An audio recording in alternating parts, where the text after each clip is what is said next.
নমস্কার সকলকে।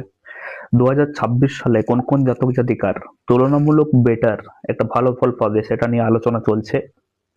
যাদের জন্ম তারিখ 2 তারিখ, 11 তারিখ, 20 তারিখ এবং 29 তারিখ, এই দুইয়ের ডেটে যাদের জন্ম, তাদের যে ডেট অফ বার্থ কন্ট্রোল হচ্ছে চন্দ্রের দ্বারা, তাদের কেমন যাবে 2026 সাল, তাদের হরোস্কোপটা একটু চেক করে নিতে হবে। রবি চন্দ্র এই যোগটি থাকা চলবে না। রবি শনি এই যোগটি না থাকলে ভালো হয়। যদি রবি রাহু এবং চন্দ্র রাহু এই যোগগুলো যদি না থাকে এবং রবি দৃষ্টি দিচ্ছে চন্দ্রের উপর, এই সপ্তম স্থানের উপর দৃষ্টি রবির অবশ্যই কিন্তু চন্দ্রের উপর ভালো ফল দেবে। দেখবেন পূর্ণিমার আশেপাশে কিন্তু অনেকে জন্মগ্রহণ করেন।